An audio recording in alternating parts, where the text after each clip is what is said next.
Hello, everyone, and welcome to the Labour Justice Barometer podcast. I'm Aisha Adam. And I'm Debbie Collier. And we're your hosts today on the Labour Justice Barometer.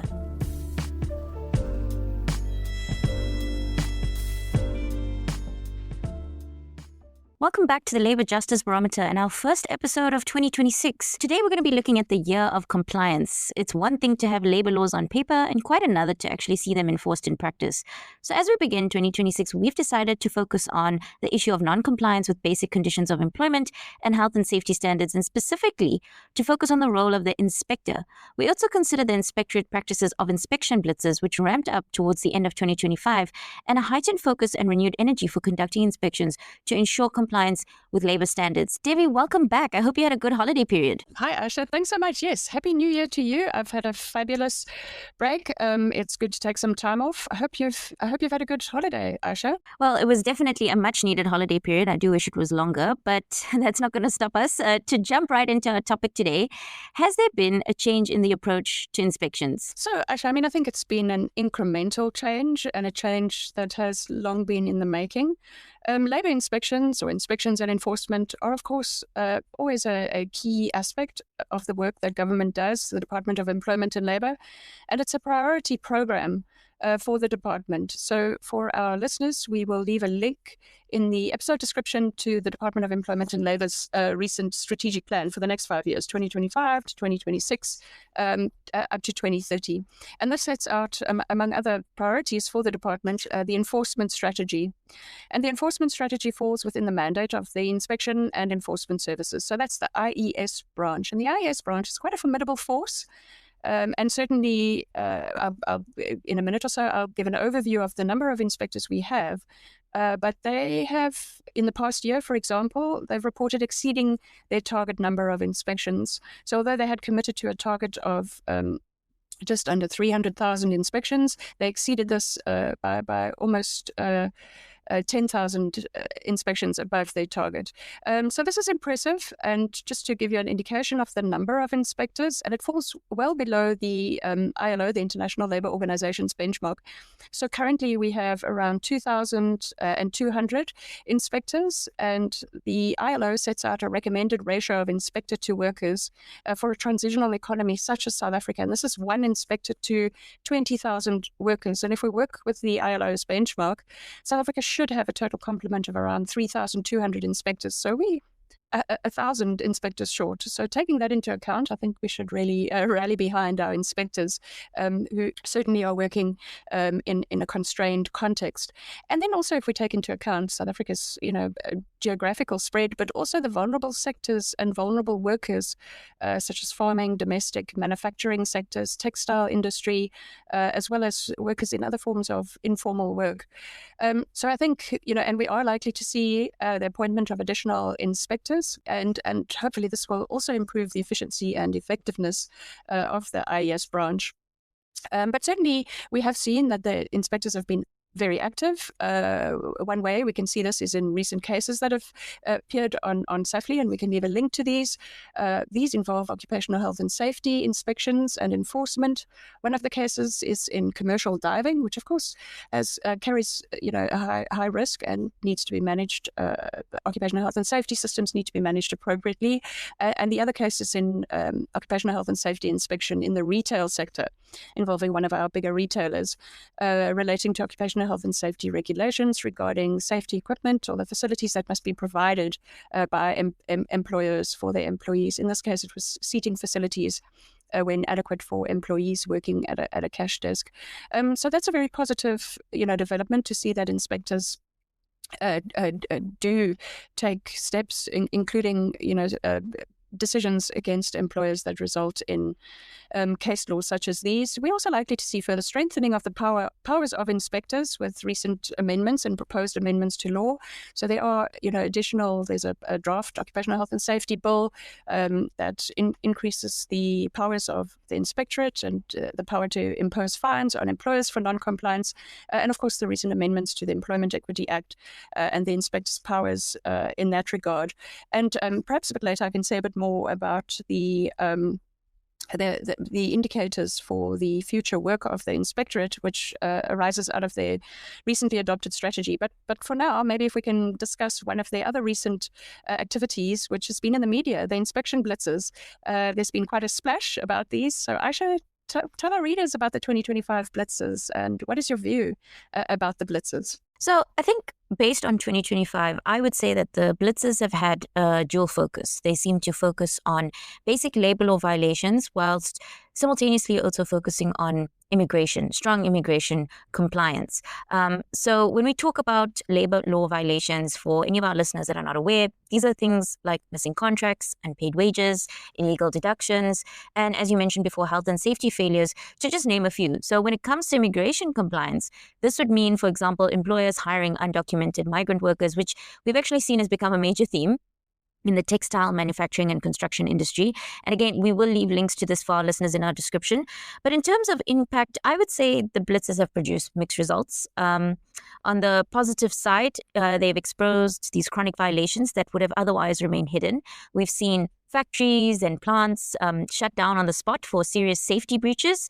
Compliance notices have also increased, and we've also seen some employers facing criminal charges. So what this tells us is that the deterrent message is 100% real. But on the other hand, there are some shortcomings too. And whilst a blitz may expose non-compliance in that moment, without any follow-up, employers often revert to old practices. And I mean, what this tells us is that blitzes don't fix structural issues like weak oversight or under-resourced inspectorates or power imbalances that make workers afraid to actually report these violations. And I mean, the Labour Court has recently confirmed this picture. For example, if we have to look at the Truitt's case, the court essentially said, yes, enforce, but then enforce properly. So, Debbie, for me, blitzes shine a light, but the real work happens after that spotlight moves. And what I can say is that, yes, blitzes are exposing harm and they're prompting action, but they're not on their own creating that sustained compliance. You're listening to the Labour Justice Barometer, and we'll be right back. It is a serious issue to consider, but this actually brings me to my next question. What happens in instances if the government is the employer? Because I would assume that would then make things a bit trickier. Before I answer your question around when government is the employer, just on your point about what happens after inspections, and of course, bearing in mind the limited capacity and resources of the inspectorate, I think we also need to reflect on, what is the role of other players in the labor market, trade unions, and I mean, admittedly, trade unions, of course, are under strain themselves in sectors where it's increasingly difficult to organize workers and therefore to play a role in enforcement. But there are the partner organizations, of course, the CCMA and bargaining councils. The CCMA is perhaps more on the enforcement side, but bargaining councils also have enforcement agents.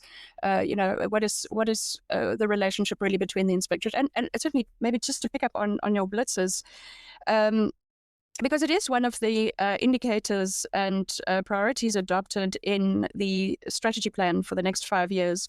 So government does intend, or the department does intend to conduct a number of these high-impact blitz inspections, and also to target on vulnerable and problematic sectors, but to partner with others. So, for example, key stakeholders in these blitzes include any relevant bargaining council, but also Metro Police, as you mentioned, immigration officers are involved, and SAPS, so that issues arising can be dealt with on the spot.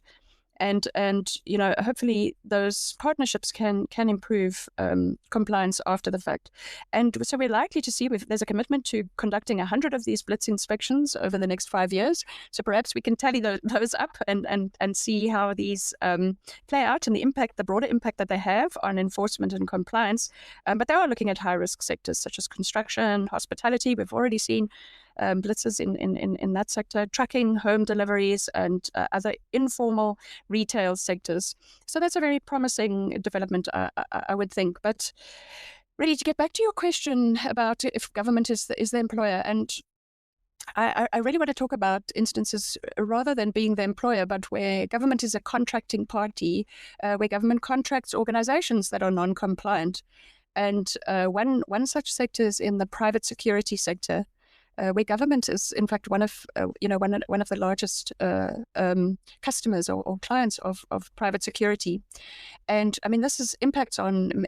There are over 2 million registered security officers. There are over 11,000 registered security companies. So this is a significant sector.